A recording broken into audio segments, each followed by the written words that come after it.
The Moog SoundLab is a touring electronic music studio. Obviously most of the equipment has been supplied by Moog. We've also got equipment from Neve, Prism and Bowers & Wilkins and Class A on the sound reproduction.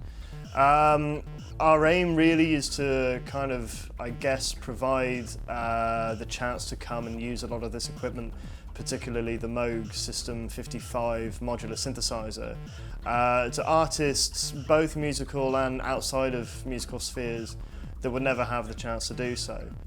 This has really been the first time that I've had some real kind of length to really explore a Moog modular system like this. And it really does have a sound of its own. In terms of especially, you know, the famous low-pass filter, the 904A, which is the first kind of low-pass ladder filter, obviously you know, bringing voltage control into the world of synthesizers. The sequencer as well, which is, I mean, it's pure Tangerine Dream really, but it is very playable. It's a very, very, it feels like an instrument. The whole thing really does feel like an instrument, and you can set up a very, very complex patch on this, and I think due to the format, due to the size of everything, you still know where you are.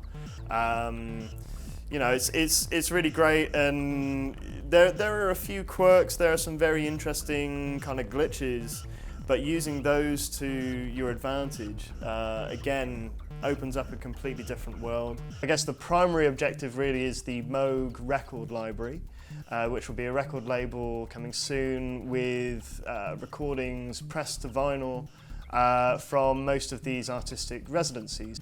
But really it depends, I guess, on what an artist wants to do. So for example, we've had people come in and record just sounds with the equipment in the SoundLab to then go away and create an album for us based from those sounds.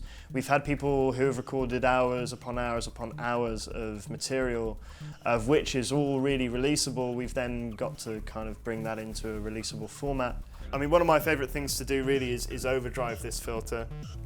So for example, here in this patch, I've just got this kind of bass line running off the sequencer running into this kind of VCO bank here. So I'm actually just taking a sawtooth wave into this mixer, but then on this fourth input here, I'm running that back into the output. So we've actually got a feedback path here. And this allows you to really overdrive the transistor ladder in the low-pass filter. So you can go from a normal kind of, you know, quite soft, what you'd really expect from the Moog filter. By the way, this is going through this reverb module up here.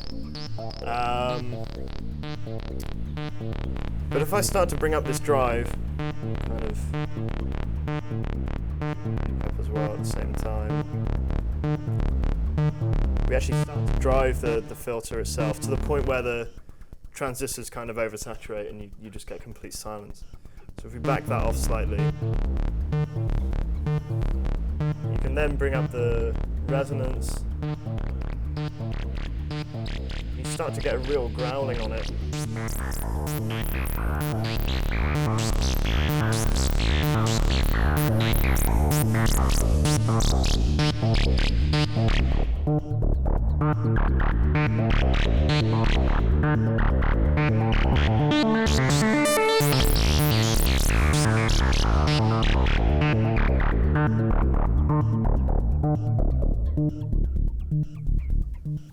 My role, I guess, generally is as engineer of the SoundLab.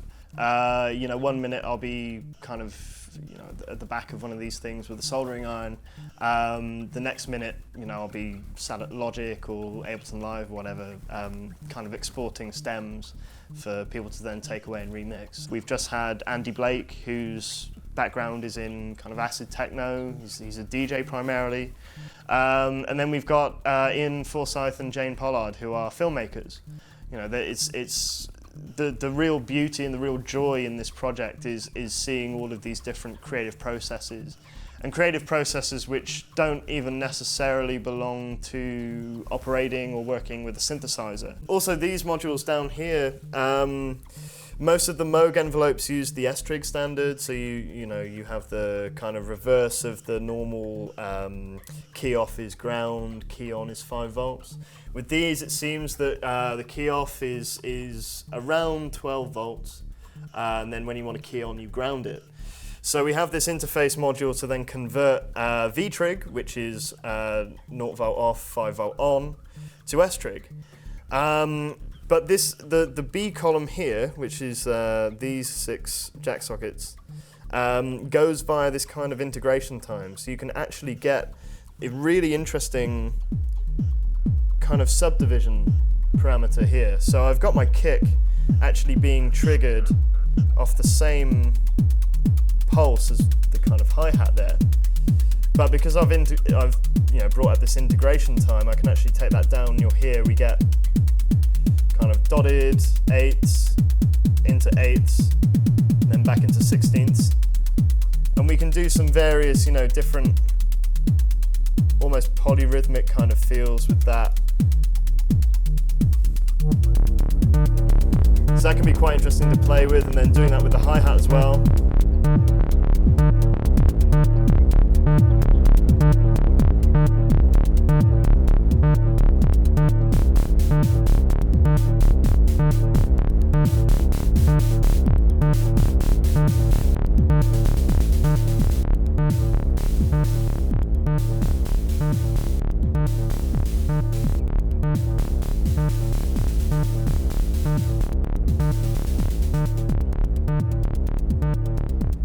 So again, kind of going into that realm of playing it as an instrument.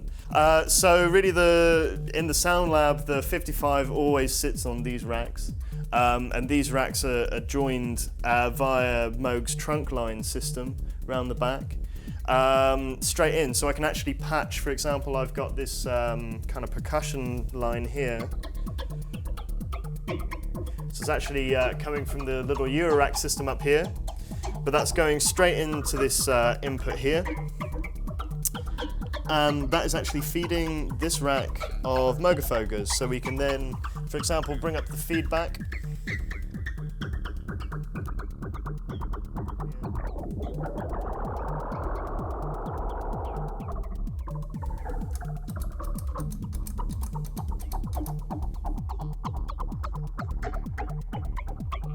So it makes it very easy to patch straight in. And we've got the second bank as well on a second pair of trunk lines, so we can take the inputs and outputs straight in. Each of the Moogafoga pedals also has control inputs either via expression pedal or voltage control for the panel parameters. So again, you can kind of use each pedal as its own module. We can sequence them from the 55, we can do any kind of control that we'd like to, which is obviously a huge bonus, really. And each of these racks, you can kind of get a strange synthesis system out of each one as well. They're quite fun to just play as instruments. The Voyager Rack is pretty much set up as a full voice Voyager system, but it really seems to excel as kind of a multi-timbral thing. So we have this set up, we can run it in a full voice poly chain, but it is quite fun to just kind of stick this on and really go to town with it.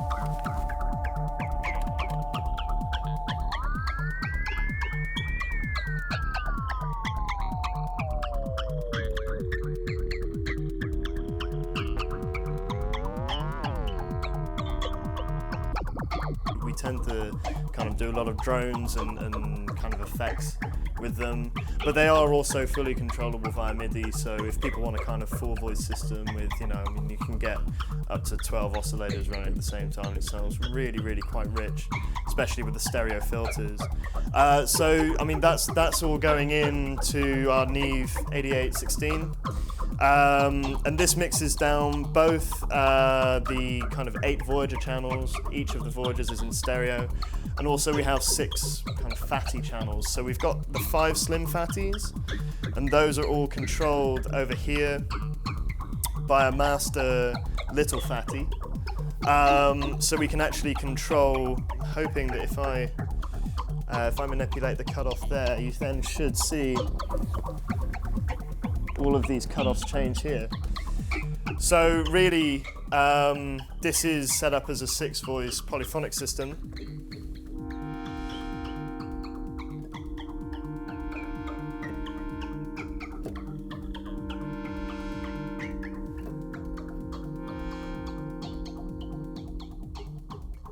So you can do nice things like that, and and they have a very kind of distinctive character. You can get them very, very in tune and very close together. But really, what interests me most of all is when you start to bring that kind of out a little bit, and you start to fine tune each one slightly out. And obviously, you can take control of each synth voice, make it slightly different, and you start to play these chords. And especially when you then pan them on the mixer, we can then change the panning of each channel just slightly so that you get these real nice kind of wide open pads, chords, anything that we want to program on those. Generally, kind of signal path wise, we've got a few feeds from the System 55, but as I was saying, the Voyagers and the Fatties feed into this Neve 8816. That all gets fed into this Prism Atlas, which goes out to the door and then goes back out via this Class A amplifier to our Bowers & Wilkins 802s, which are incredibly clean. We've tried to drive them until they distort and we couldn't hear anything. They're incredibly clean speakers.